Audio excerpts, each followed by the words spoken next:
I feel like I'm cutting my head off. But we'll see. This was me 8 years ago, and this is me now. No film school, just hours of practice, YouTube rabbit holes, and a ridiculous number of mistakes. But first, let me open my energy drink. Got that one-handed crack, 505 podcast. Look at me. In this video, I'm breaking down 5 skills that took me from meh to watchable as hell. Let's go. So why am I making this video? I've never had the budget for film school. As I've said in a previous video, I started making videos because I didn't get in the army. I fell into it, if that makes sense. Skill 1 kind of leads into skill 5. However, skill 1 is color grading. Now, color grading is quite important when you're doing a video. I mean, I'll have graded this video probably better than the last one. I've seen the last one. I know how bad it was. But then again, the G7X records like utter crap. This is filmed on my iPhone, by the way. So here we are. So here's a before and after of this video that I'm recording right now. So I've used both Lumetri on Premiere Pro and I've used DaVinci Resolve. Personally, I prefer the DaVinci Resolve color page. It's just so much easier to work with. I also have my own node tree for DaVinci Resolve, so it kind of makes it a little bit easier for me. Once you've got a node tree down for the color page, you'll be flying. You'll know exactly what you need to be doing every time. I don't always put a lot on color grading footage, but it depends on what project I'm doing. Premiere Pro, I always found it was worth putting a lot on as well as color grading, but I used Premiere Pro as I'm starting out, so that might be different now if I went back to it. But a basic tip for me would be to stop cranking the contrast. Learn to control the shadows and the temperature and just kind of play around with it. Not every color grade you're going to do at the start of making videos is going to be absolutely amazing. I know at the start of making videos for me, I made some shocking color grading mistakes. For DaVinci, as like a waveform thing, on that you kind of want that to be in the middle, as wide as it can go, but you know, no further than kind of the 1 bar down and the 1 bar up. I'll also include an overlay of my node tree, and I will kind of talk you through it if you want me to in the future. If you want me to do any color grading stuff in the future, leave a comment down below and just let me know, and I'll be happy to make anything DaVinci Resolve related. But like I've said, I thought slapping LUTs on would be a brilliant idea when I first started out, but then I realized that color grading is a bit more than just putting a LUT on and it looks cinematic. Color grading, especially on DaVinci Resolve, is more node trees and making that look as good as possible, and then potentially putting a LUT on the end that worked. Some people work backwards from that, so they'll put a LUT on and then color grade from there and making it look as best as possible. You can do it both ways, so I wouldn't kind of stick yourself to one way of doing things. A lot of the times you do have to just adapt when you're editing, especially with color grading. I'm just jumping in to ask you to subscribe to this channel. I upload weekly videos every Sunday at 4 PM about starting my own snowboard movie production company. I also upload shorts at 5 PM every day during the week. At the moment they're from the videos, but I'm hoping to upload more YouTube shorts with bonus help. So skill 2 would be audio mixing. Now audio mixing it's important. You know, I used to not use audio mixing very well. I mean, I had an old channel called Shacklemore. If you go back and watch them, some of the videos, the audio's not mixed great, but I'm still quite happy with a lot of the videos on there, especially 24 Hours of Shrek and 24 Hours of Shrek 2. Just throwing that out there, they're brilliant videos. I might continue to make videos on that channel as well, but those videos wouldn't be like this, if that makes sense. So you don't really want your music to sound like this, because you can't really hear what I'm saying, can you? It's not a very good look. You don't want the music to be overpowering. You want it to kind of be in the background, but not too much where you can hear it too loud and you can't really hear the speaking. I know for me, in my day job, I spend a lot of time sorting audio tracks. I mean, the last video that I did had 7 audio tracks just because of different musics, sound effects. Yeah, that's about it. There was about 3 music tracks, and 2 sound effect tracks with a voiceover track. It's a lot to manage in one edit, that's for sure. But with DaVinci, you've got a brilliant thing of the AI music leveler, or I think it's called the dialogue leveler, or whatever it's called. It's a brilliant bit of kit. Essentially what you do is you'll toggle it on the music, I'm pretty sure. I can't remember off the top of my head. I think you toggle it on the music and it will level itself to be the right sound so that you can hear the speaking, but it's still in the background, if that makes sense. In my notes here, I've got layer the improvements. So you've got EQ, noise reduction, reverb control, music balance. I mean, yeah, I would say they're quite important, but I don't really use them on a daily basis. For me, I mainly use stuff like knowing when to end a track, knowing how to transition into another track. There's a few things that like you wouldn't really think about, and it's so easy to kind of just fade a track out, but I quite enjoy picking a spot just before a beat and just after a beat that is long enough that then you can cut it, put it onto another layer, you compound clip it, and then you will go onto the timeline for the compound clip, make option pull down, extend that, mute that track so that then you can pull the compound clip in the original timeline across, and then just add reverb, I can't remember the settings exactly off the top of my head. I think it's bringing the high pass up, the end result to 90, and then you bring the room size to 70. I think it's that, and that's a brilliant way of just ending a track and then being able to then kind of fade into another track, if that makes sense. I think that sounds a lot better than just fading out and fading back in, but I am a bit of a sucker for doing that as well. I think you can't really reverb end a track every single time. I mean, again, there's free resources all over YouTube, so you can obviously watch Resolved, Peter McKinnon, Daniel Battelle. They're all 3 of them. 2 of them are DaVinci Resolve. Peter McKinnon is Premiere Pro. They all have taught me how to edit in different ways and on different apps. But remember, you hear bad audio more than you see bad video. Which brings me on to the next thing. Skill number 3, camera movement. Now, this is my newest thing that I've made, which is Ride the Limit. The postman interrupting my shoot. How rude of them. Yeah, so Ride the Limit, that had quite shaky footage, which I think for an edit like that, it kind of worked, but it was still very shaky. Yeah, it's not my proudest moment, that's for sure. I watched that thinking I need a gimbal. But then again, I think that came across more because of the lens I was shooting on. I was shooting on a 70-300 when everything was all jittery, and when I switched to the kit lens, it was a lot, not better, but it was a lot less jittery, and I think it was kind of made worse by the fact that it was such a long lens, if that makes sense. I don't know the word off the top of my head. But then again, here's a good example. You know, this is a reel I did for a clothing brand. It was on the day, kind of last minute thing. Obviously, smooth shots. They were tracking. I can also include a drone shot I did, and that was kind of, in my mind, I was going to parallax effect that, which I've probably done in post for this video, and I think that looks quite cool, especially with the clouds, how they are. I remember that day it was a lot mistier going up that hill, and then it kind of cleared as I sent the drone up, so I was a bit annoyed, but what can you do? So obviously I can give you some gear tips if that's what you want. If you want something to stabilize your footage, if you're shooting on a phone, go for the DJI Osmo Mobile. I think I've got the SE, which is the one that doesn't extend. I used it for the Flux reel. There are plenty of shots in that were shot on that gimbal, and I think that the iPhone is a brilliant camera to use, especially with the 16 Pro Max. I'm shooting this on that because we all know what happened in the last video with the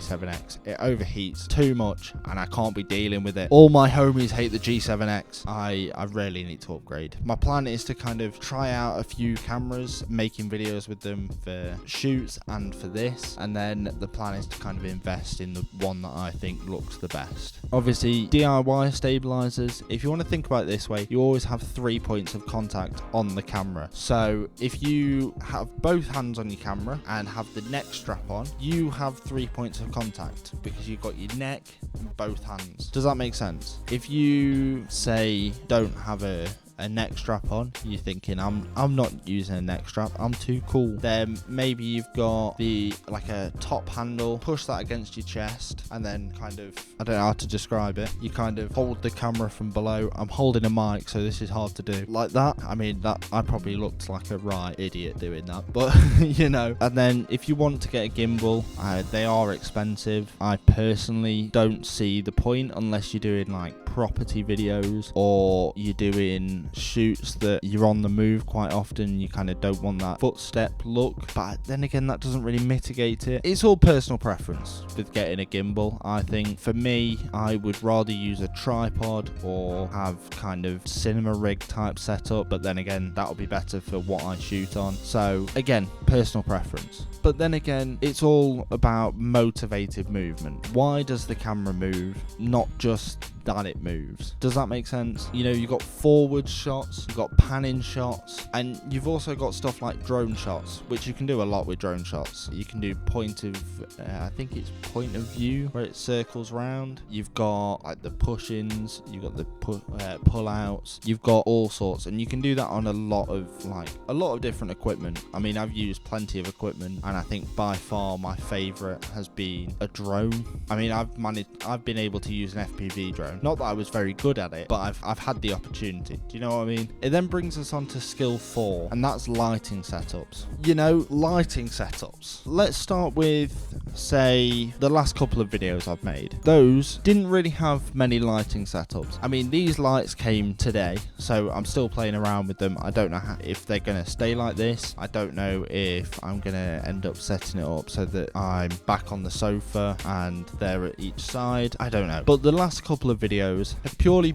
had the vibe light, small rig light in them, as well as the doors at the back of my house. So the vibe light's not really done much, I'll be honest. But you've got many different options. You know, you've got your key fill, your backlight, you've got ambient lights, you've got all sorts of lights. I mean, I've seen lighting from many different YouTubers in many different ways. Do you know what I mean? Like, some people have the nice black backgrounds with a little light off in the back. Some people, and like a lighting setup like this to light them up. I know Peter McKinnon has one light that he just puts on him, and then there's an accent light in the back. There's all sorts you can do with lighting setups. I mean, I'm quite liking this, me little corner here. You know, I'm vibing. But if you're wanting something free to do, I mean, you can use stuff like paper diffusers, cheap LED panels. I mean, they're quite good. The vibe light, that's been good for different things other than filming sit down videos. That's what I've found anyway. I think we're going off where it's been good. I think when I filmed in the office, that was quite good because it lit me up, but it didn't light everything up, if that makes sense. And then you can use natural stuff, you know, the sunlight. You know, you can just have your window off to the side and just let that light you up. I would probably choose midday to do that because that's probably the better option, but you know, it's up to you. Have a play around with it. Who knows? I mean, I can do a lit versus unlit look of this setup. This is the unlit version. You know, it's quite dark. Do you know? And this is it lit up. Oh, we can have a vibe. We'll have this look going on. But yeah, you can see how lit versus unlit is quite important when you've got a dark room. I think having these lights has been beneficial because I quite like a softbox light. These are on stands. These were about £47. They're a cheap softbox light, and I don't expect them to be the best thing on planet Earth, but they work. Do you know what I mean? They work for the job that they're given. And the next skill, this is my final skill, I can promise you that, is editing techniques. Now, I love a bit of editing. We all know I like a bit of editing. I mean, I get paid to do it. Do you know what I mean? I mean, in my notes, I've got to show chaotic, uncut footage, which I could do with, I don't know, Ride the Limit, Snowfall. I don't know if I still have the project for Snowfall. Don't think I do. I'll have a look. If I do, then I'll include a snippet of kind of what it's like without all the added extras. But if you haven't seen Snowfall before, here it is. So for Snowfall, I'm so proud of Snowfall because it was purely stock footage and AI voiceovers. It was all done for free, basically, unless you counted my subscriptions. Snowfall was made out of pure love of snowboarding and snowboard films, and I think if you're just starting out and you want to kind of get a feel for how things should look or should feel to you, then use stock footage. There shouldn't be anything stopping you from doing that. I mean, cut into the beat and cut into the action. Brilliant bits of advice. Speed ramping, there is a speed ramping. I think there's a couple of speed ramps in Snowfall.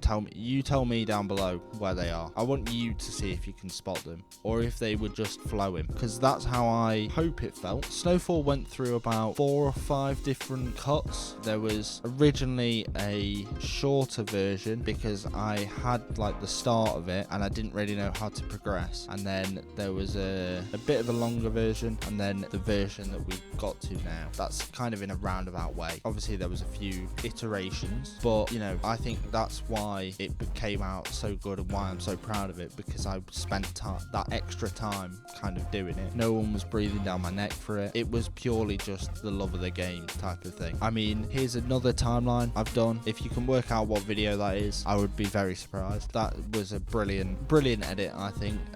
That's probably one of my favorites that I've ever actually done. It was a lot of work and a lot of time that was spent on it, but I think some of the best edits do have that time that's spent on it. But then again, some of the best don't. You know, it depends on the edit and it depends on what you're trying to achieve with that edit. It's like I said in the last video, knowing the aim of the shoot and knowing the aim of the edit is the most important thing. And lastly, from this bit of advice, I have a process, and I started this process a few years ago because I got given some advice of every edit should have a process, and that process for me is the cutting down of footage followed by a watch of that footage, then followed by cutting down again, followed by a rewatch, followed by another cut. Them 3 cut throughs then make that a strong edit. I think especially when it's a lot of pieces to camera, you should have 3 cuts to it and that's it. And then once you've got that, you should be sorted. Then it's the sound effects. I think sound effects should go before music, because then you can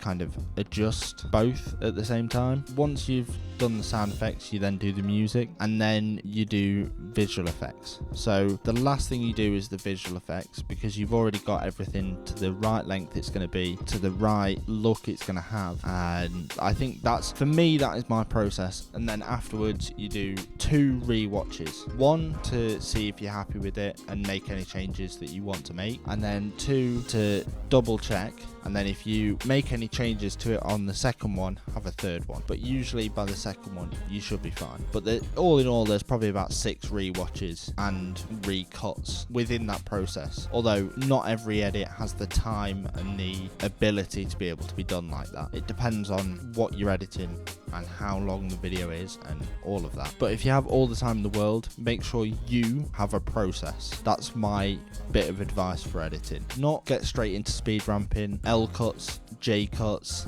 anything like that. Have a process, because that will make you a stronger editor. So if you're watching this on a phone in your bedroom, then you have everything you need to start. You can film on the phone, you can start editing on CapCut. If you have an iPad, you can use DaVinci. If you have a laptop, you can even use DaVinci. If you have the money and you want to go for Premiere Pro, do it. I've made plenty of mistakes in 8 years of making videos and editing videos, and you will too if you're just starting out. Don't be afraid of those mistakes. They'll make you a better editor, videographer, cinematographer, whatever you want to do. And if you want any of this advice made into a direct tutorial, then comment which part and I will make that in a video for you.